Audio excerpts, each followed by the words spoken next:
All right, guys, welcome back to the channel. Well, today we've got a lot of football news to talk upon from Manchester City, identifying Kevin De Bruyne's long term replacement, Virgil van Dijk's contract situation with Liverpool, Antony to Atletico Madrid possibility, and a lot more. So make sure to watch till the end. So let's dive into the video. Let's start off with Manchester City. Now, we all know by now that Kevin De Bruyne is going to leave Manchester City as they decided to move on from De Bruyne. It was more or less mutual because so far Kevin De Bruyne just hasn't been the same. His injuries have really hurdled his career. But let's see, where does he go? But Manchester City do need to think of the future now because City thought that Phil Foden might actually be De Bruyne replacement. But so far, this season, it looks like Man City might actually need to find Foden's replacement. But the guy that Man City are mostly favoring towards is none other than Florian Wirtz. Man City's dream target as Kevin De Bruyne replacement is none other than Florian Wirtz. Now, Florian Wirtz would fit perfectly into the squad of Manchester City, and he is out all the cams in the world more similar to De Bruyne. But getting Florian Wirtz would be too competitive because we know Real Madrid are interested in him, even though the interest has waned a bit. But as of now, Bayern Munich are far ahead of City in the race. So to get Florian Wirtz, City has to face Madrid and Bayern Munich, and he would easily cost upwards of 100 millions. So let's see how it goes. But keep in mind, Man City are genuinely looking into the possibility of signing, as stated by Fabrizio Romano.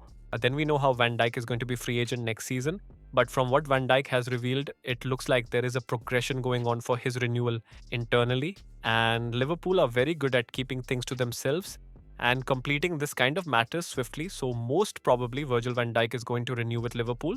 But so far, no news of renewal for Mo Salah, which is still bewildering to me because Van Dijk is the fort that is holding the team. But Salah is the cannon who has been sensational this season.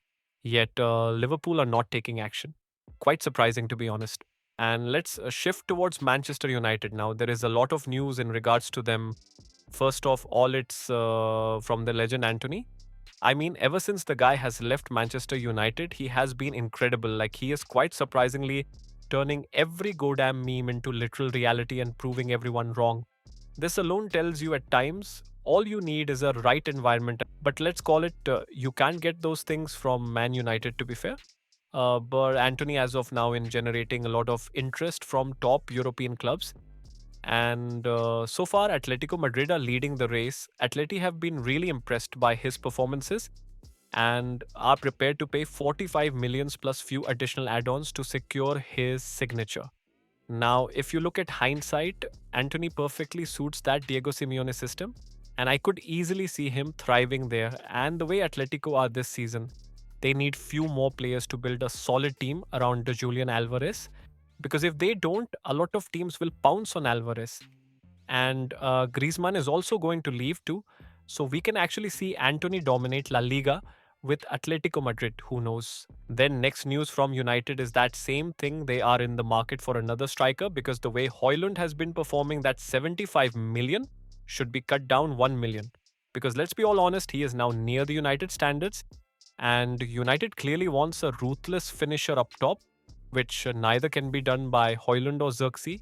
So United are pretty much interested in first Victor Osimhen, who sits at the top of the table for them. But to get Osimhen, there would a lot of completion. But one thing is clear, Osimhen is not going to stay at Napoli, that's for sure. Another name is Gyökeres now. He was incredible under Amorim, but Gyökeres or any top striker so far would avoid United for sole reason because they are not in Europe, and that is the major concern for Man United. So let's see how United handles this situation. Then Chelsea are in confusing spot as go what to do with Jadon Sancho, as he started the season great but hasn't been performing that well. So Chelsea are still thinking whether they want to keep him by the end and pay that mandatory clause of 25 millions or to send him back permanently for 5 millions. The decision most probably will occur in May, that's for sure. Now let's switch the focus towards Barcelona first off. It's pretty much clear that Frenkie de Jong is going to stay and renew the contract with Barcelona.